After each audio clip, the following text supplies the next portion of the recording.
오늘 이곳에 오신 여러분에게 드리는 귀한 선물입니다. 십계명을 통하여 하나님의 참뜻을 발견합시다. 거짓말은 고의로 남을 속이는 것입니다.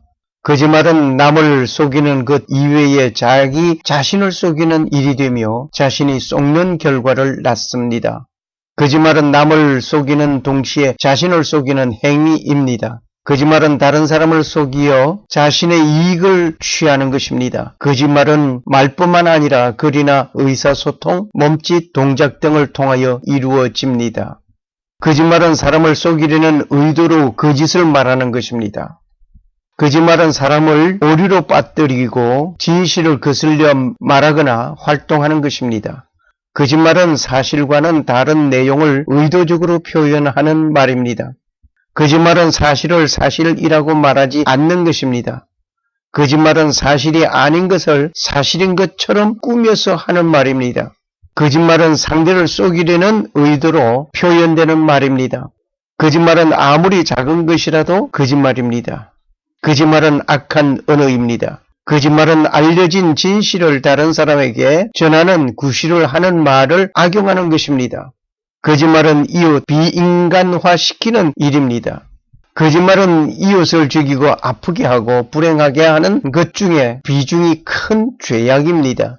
거짓말은 인격을 침해하는 죄가 됩니다. 자신에 대하여서는 스스로 진실을 포기하는 행위이며 자신의 인격에 대한 자살 행위입니다.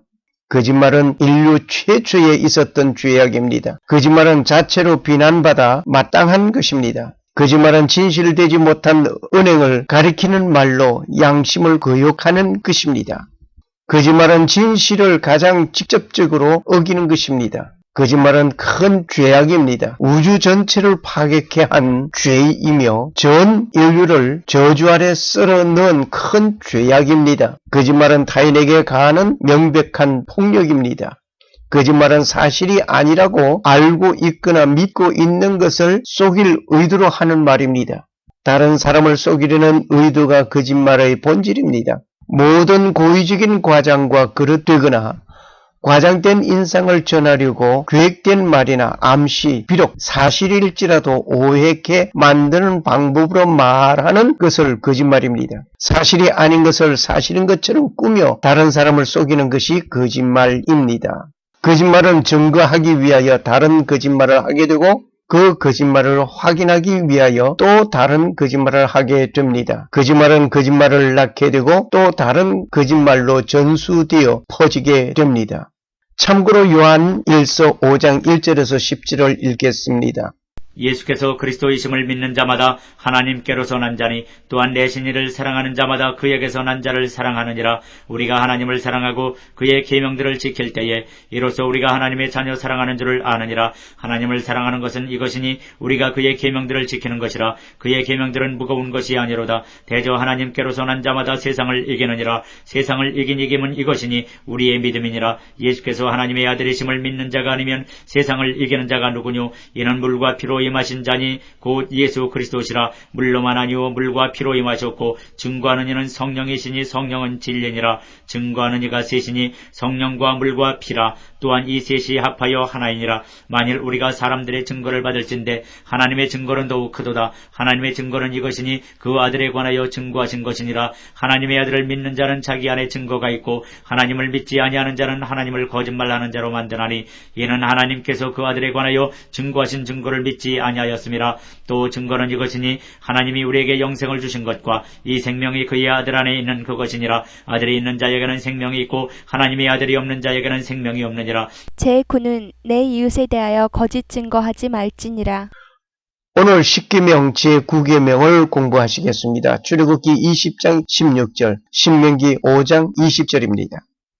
내 이웃에 대하여 거짓 증거하지 말라.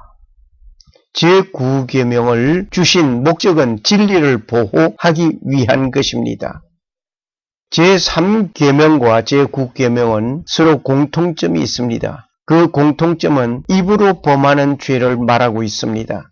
제3계명은 하나님을 향한 것입니다. 제9계명은 사람을 향한 것입니다. 사람을 향하여 하는 말이 말하는 동물이라 합니다. 말하는 자는 내 말도 하지만 남의 말도 합니다. 이러한 속담이 있습니다. 남의 말 내 하오면 남도 내 말 하니 말로서 말 많으니 말 말까 하노라. 지금 성경 말씀을 찾아 읽겠습니다. 거짓말하는 자는 자기의 해한 자를 미워하고 아첨하는 입은 패망을 일으키느니라. 잠언 26장 28절 말씀.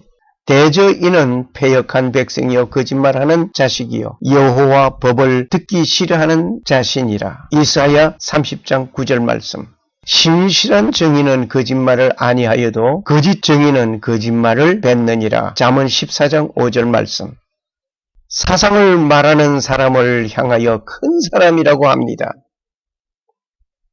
시사를 말하는 사람을 향하여 보통 사람이라고 합니다.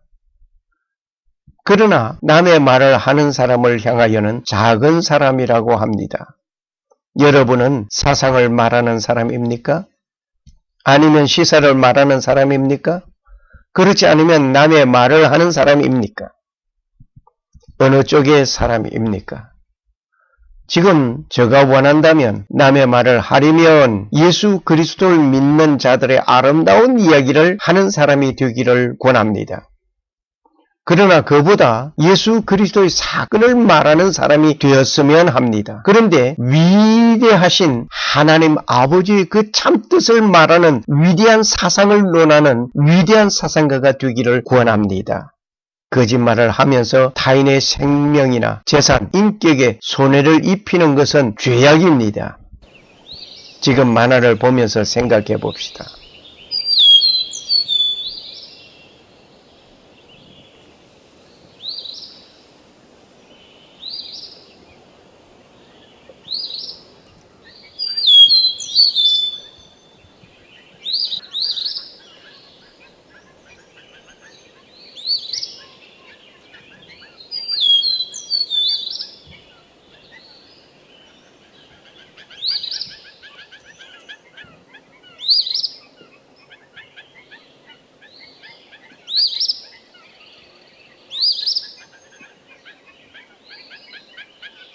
나의 말과 행동 속에서 예수님을 십자가에 못 박고 있지 않는지 우리는 깊이 생각해 봐야 할 것 같습니다.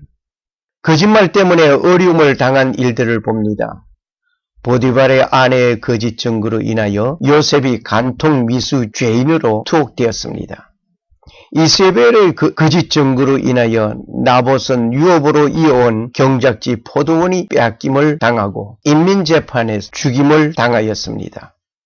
예수님을 향한 거짓 증거들이 일치하지 못하여도 예수님을 십자가에 못 박아 죽이는 일이 있었습니다. 스데반 집사를 향한 거짓 증거는 역시 인민재판에서 돌에 맞아 죽임을 당하였습니다. 사도행전 7장에 보면 스데반 집사는 역사 설교를 군중 앞에서 하였습니다. 그 설교를 듣던 자들이 마음에 찔려 저를 향하여 이를 갈았습니다. 사도행전 7장 54절 말씀입니다.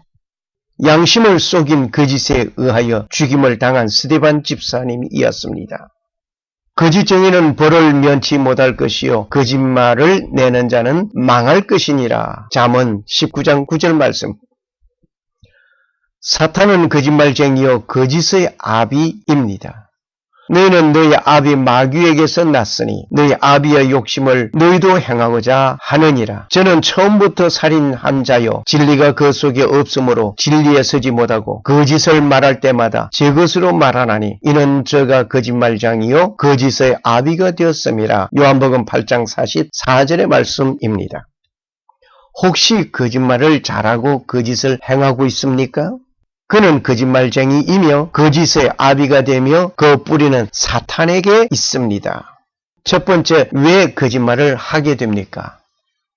사실과 내 의견을 구분하지 못하고 자기 변명과 자기 만족과 이익을 앞세기 때문입니다.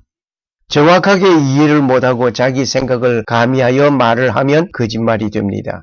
악의가 있을 때 거짓말을 하게 됩니다. 죄 때문에 거짓을 말하게 됩니다. 부주의하기 때문에 거짓말을 하게 됩니다. 자신을 속일 때 거짓말을 하게 됩니다. 두 번째로 한 번 말한 것은 거둘 수 없습니다. 우리는 식사 자리에서 이야기를 많이 합니다. 이때 남의 말을 하게 됩니다. 한 사람이 한 사람을 칭찬하기 시작하였습니다. 그 이야기를 듣는 중 한 사람이 그런데 말이야, 그 사람이 다 좋은데 이러한 점이 있어 하면서 부정적인 한마디가 시작되었습니다. 그곳에 있던 사람들이 모두 한마디씩 하는데 그래 그렇단 말이야. 이곳저곳에서 입마다 한마디씩 하기 시작하였습니다. 앞서 많은 칭찬의 모습은 사라지고 죄인이 되고 쓸모없는 사람으로 변하여졌습니다. 재판의 현장에 있지도 않는 사람을 정죄하는 일이 허다한 모습입니다. 악소문을 퍼뜨린 두 여인이 신부님을 찾아왔습니다.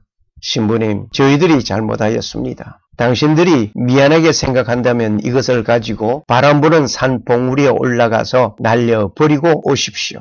그리하여 두 여인은 산에 올라가서 신부님의 하신 말씀같이 베개 속에 있는 것을 모두 날려버리고 빈 베개를 가지고 돌아왔습니다.